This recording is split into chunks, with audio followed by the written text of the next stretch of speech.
Halo, Assalamualaikum warahmatullahi wabarakatuh. Bagaimana kabarnya adik-adik? Masih bersama saya, Yuni Sadikin. Kita akan belajar tentang pembelahan sel dengan materi mitosis dan meiosis. Perhatikan animasi berikut ini ya. Dalam satu sel akan mengalami suatu siklus di mana satu sel akan membelah menjadi dua sel dengan urutan basa genetik yang sama. Nah, sebelumnya kita harus mengetahui apa itu siklus sel. Ini adalah diagram dari siklus sel,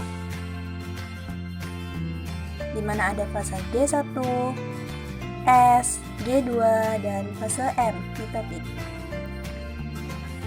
Ini adalah diagram dari siklus sel dengan pembelahan mitosis.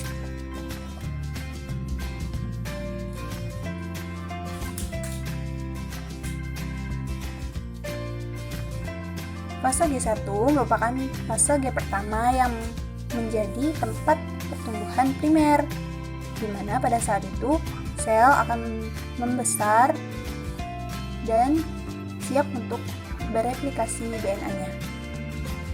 Kemudian fase yang kedua adalah fase S, yaitu fase sintesis DNA, di mana DNA-nya akan membentuk sebuah kopian.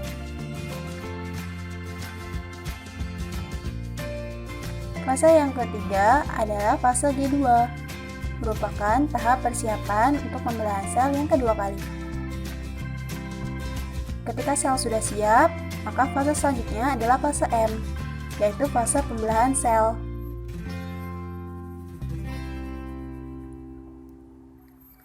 Regulasi siklus sel. Nah, pada setiap jenis sel, regulasinya berbeda-beda. Ada yang cepat dan ada yang membutuhkan waktu yang lambat. Seperti contohnya sel kanker. Pada sel kanker, pembelahan selnya sangat cepat dan akan terus membelah sebelum dewasa secara fungsional. Ini adalah contoh gambarnya. Nah, bagaimana dengan pembelahan pada sel prokariotik? Sel prokariotik membelah secara biner. Ini adalah diagram pembelahan dari sel prokariotik. Pembelahan biner diawali dengan proses replikasi DNA. DNA yang telah terreplikasi kemudian terpisah, dan muncullah septum yang memisahkan antara dua kelompok DNA. Kemudian akan terbentuk dua sel baru dari induk yang sama. Ini adalah contoh dari bakteri Escherichia coli. Bakteri ini mengalami proses pembelahan biner. Ada pembelahan dari sel eukariotik. Nah, karena sel dari eukariotik itu selnya lebih besar dari prokariot, kemudian lebih banyak mengandung DNA dan lebih rumit, maka urutannya adalah replikasi, segregasi, dan sitokinesis. Secara garis besar, pembelahan sel dibagi menjadi dua, yaitu pembelahan mitosis dan pembelahan meiosis. Pembelahan mitosis merupakan suatu pembelahan di mana terdiri dari fase interfase dan fase M-fase. Fase M-fase terdiri dari fase profase, metafase, anafase, telofase, dan sitokinesis. Ini adalah gambar dari interfase.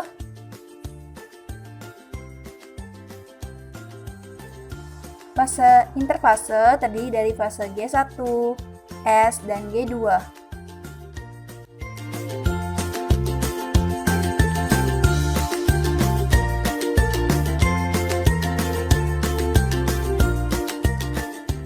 Kemudian, ada fase mitosis, berupa karyokinesis dan sitokinesis. Ini adalah tahap profase. Metafase, anafase, telofase, dan sitokinesis. Pada tahap profase, nukleus sel akan mengalami peleburan.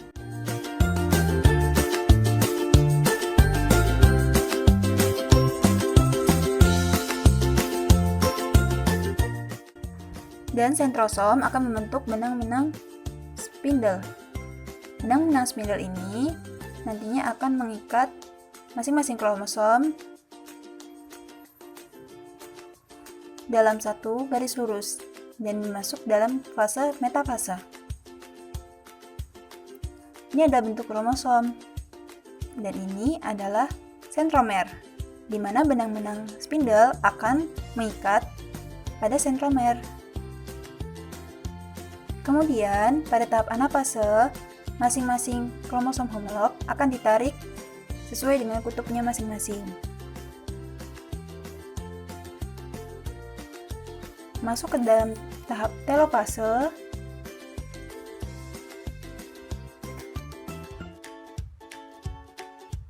di mana kemudian sel akan membelah menjadi dua.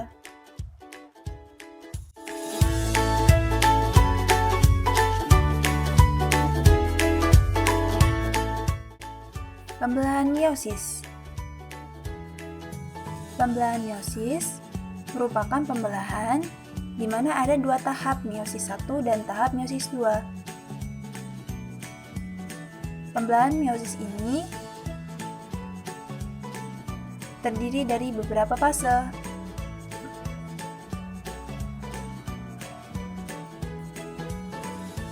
Ini adalah animasi dari pembelahan meiosis, di mana satu sel nantinya akan membelah menjadi 4 sel anakan. Dan pembentukan gamet merupakan contoh dari pembelahan meiosis.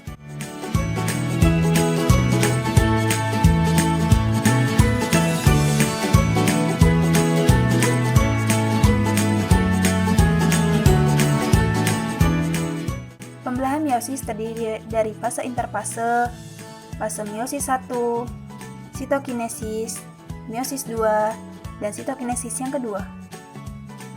Pada tahap interfase, sel induk yang masih memiliki 2 N kromosom nantinya akan mengalami fase interfase, di mana sentriol akan bergerak ke dua kutub yang berbeda. Pada tahap profase 1 akan terjadi sinapsis, di mana urutan base DNA akan mengalami pita silang.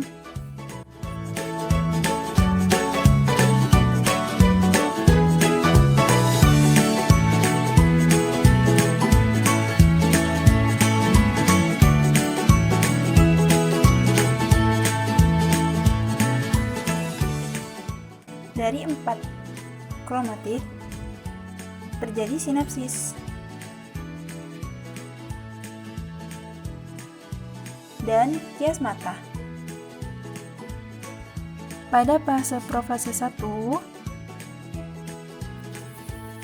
terdiri dari beberapa tahapan.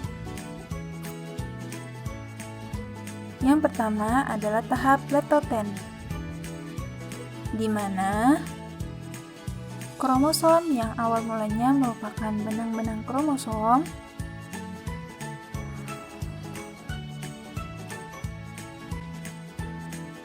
akan memadat dan masuk ke dalam tahap zigoten, di mana akan berpasangan menjadi 4 pasang, yaitu tetrat. Tahap akiten terjadi pindah silang dan sinapsis dari masing-masing tetrat, di mana ada kiasmata di tahap diploten. yang menyebabkan adanya tahapan pindah silang.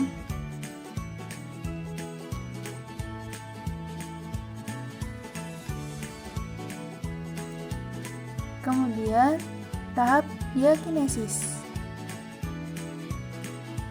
Pada tahap ini, membran inti melebur. Kemudian, sentromer yang saling berpasangan akan bergerak ke dua kutub yang berbeda dan membentuk benang-benang spindle dan mengikat kromosom.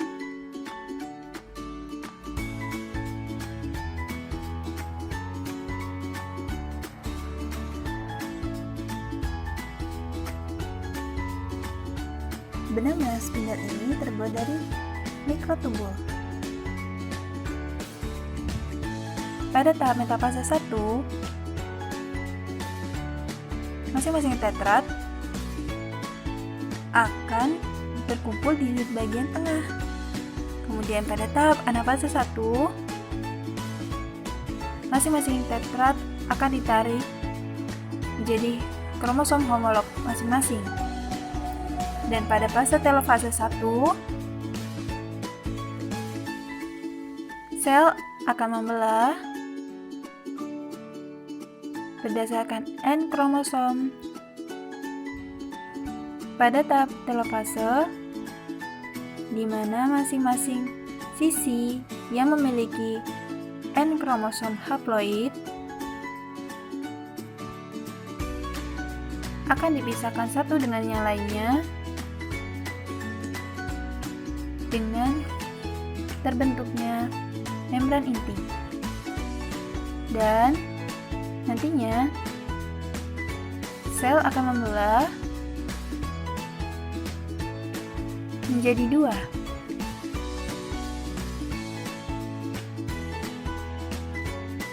Kemudian masuk ke tahap interfase 2.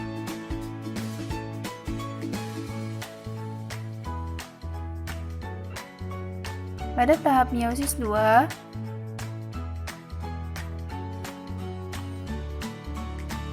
terjadi pemisahan antara sister kromatid.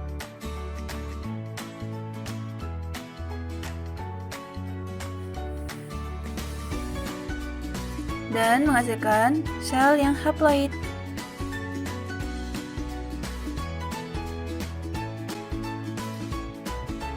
Pada tahap profase 2,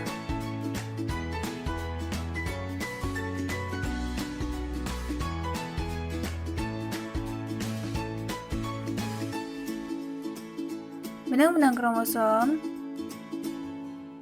akan memadat dan sentromer akan bergerak ke kutubnya masing-masing. Pada tahap metafase 2, masing-masing sentromer akan diikat oleh benang spindle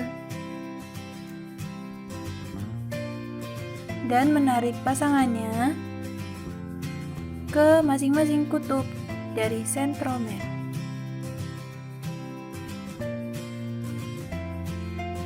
Dari masing-masing kutub ke masing-masing kutub dari sentriol.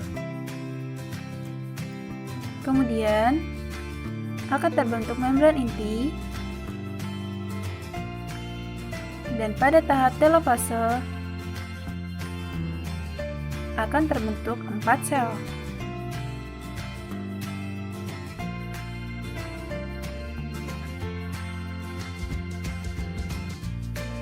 Ini adalah tahapan meiosis 1 dan meiosis 2 pada pembuatan sperma dan pembuatan ovum dengan nama spermatogenesis dan oogenesis.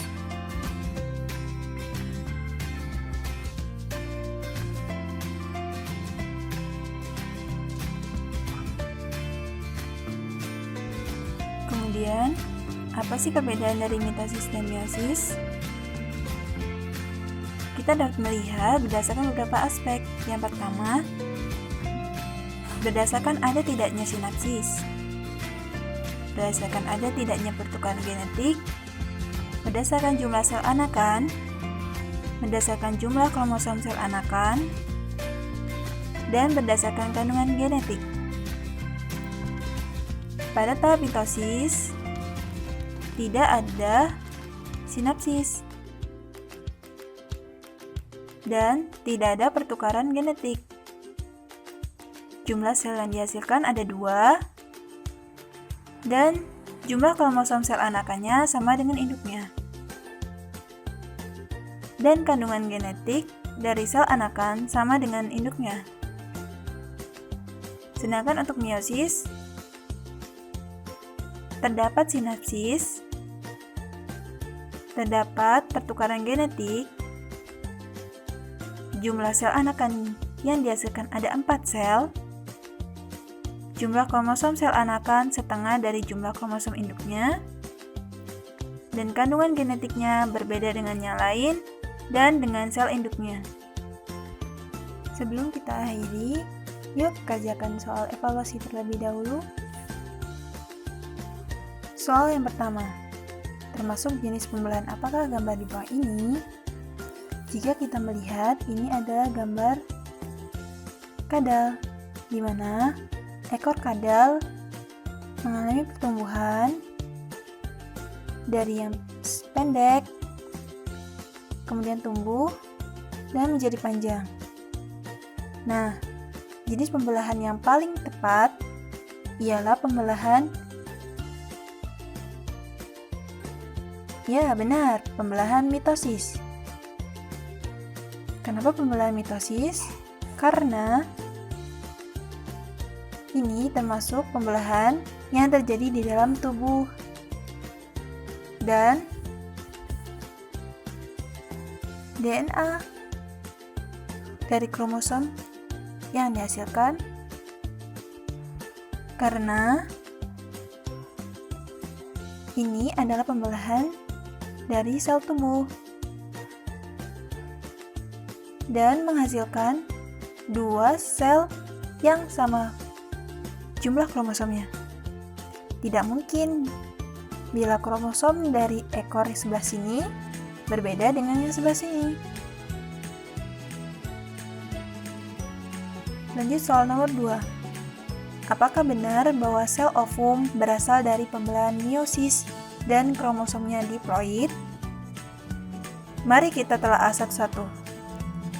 Pembelahan meiosis menghasilkan sel ovum. Apakah benar, teman-teman? Ya, benar. Sel ovum dihasilkan dari pembelahan meiosis. Lalu pernyataan yang kedua. Sel ovum memiliki kromosom yang diploid. Apakah benar? Kurang tepat, karena sel ovum kromosomnya haploid, atau setengah dari jumlah induknya. Jadi, pilihan yang benar adalah B. Salah. Cukup sekian pembelajaran kita hari ini. Terima kasih. Wassalamualaikum warahmatullahi wabarakatuh.